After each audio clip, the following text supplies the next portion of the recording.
Dah lama juga penulis tak tulis kisah-kisah jenayah ini. Hari ini penulis nak mengimbas kembali satu peristiwa yang cukup menggemparkan negara satu ketika dulu.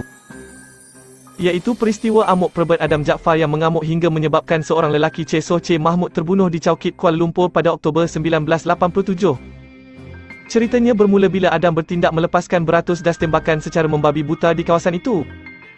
Tak cukup dengan itu, dia juga cuba membakar sebuah stesen minyak berhampiran.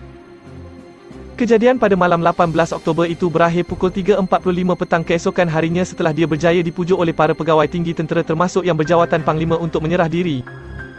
Dicermin dalam bilik hotel Adam menginap, dia naik bas dari Ipoh ke Kuala Lumpur. Adam ada menulis ayat ini. Malam sial untuk Adam. Membunuh, dibunuh atau bunuh diri.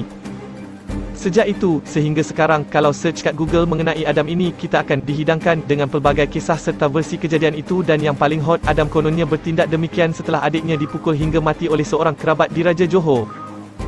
Kononnya kerabat ini marah bila dirinya ditertawakan oleh mangsa kerana gagal memukul bola masuk ke dalam lubang. Lalu mangsa telah dipukul hingga mati dengan menggunakan kayu golf oleh kerabat terbabit. Ini menyebabkan Adam mengamuk menggunakan M16 di Chowkit tak lama selepas kejadian kerana kononnya hendak menuntut bela. Ini betul-betul fitnah dan pembohongan yang jelas dan nyata terhadap Kesultanan Johor.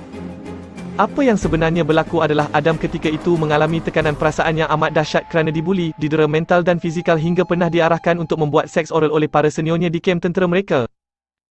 Adam, anggota tentera dari unit Ranger yang berasal dari keluarga miskin di Pulau Pinang masa itu, tidak dapat lagi menerima seksaan demi seksaan di kem tersebut hingga menyebabkan dia tak mampu lagi berfikir secara waras seperti manusia biasa. Dia kemudian mengambil keputusan untuk mengamuk dan melepaskan tembakan liar menggunakan senjata M16 yang dibawanya.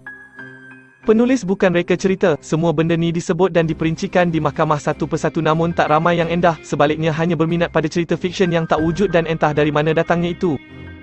Bicara punya bicara, hakim akhirnya mengarahkan Adam dihantar ke Hospital Bahagia Tanjung Rambutan kerana mengalami masalah mental sekaligus semua pertuduhan ke atasnya telah digugurkan. Malangnya sehingga hari ini, orang ramai masih mengaitkan kes itu dengan Istana Johor, apatah lagi ketika kes itu berlaku, Sultan Johor merupakan Seri Paduka Baginda yang di-Pertuan Agong. Buka saja atau Google saja di internet pasal kes ni, korang boleh baca, ramai orang di luar sana yang menjadi pegawai polis dan pendakwa tidak rasmi dan mereka seolah-olah tahu A to Z apa sebenarnya yang berlaku. Ingat, dosa memfitnah itu lebih dahsyat daripada membunuh. Penulis menulis artikel ini kerana merasakan sudah tiba masanya nama Kesultanan Johor yang tercela disebabkan insiden ini dibersihkan. Penulis bukan orang Johor tetapi ibarat cubit peha kiri, peha kanan tetap terasa. Sampai bila kita hendak bergelumang dengan dosa fitnah ini yang lumrah berlega di kedai-kedai kopi? Tepuk dada tanya selera.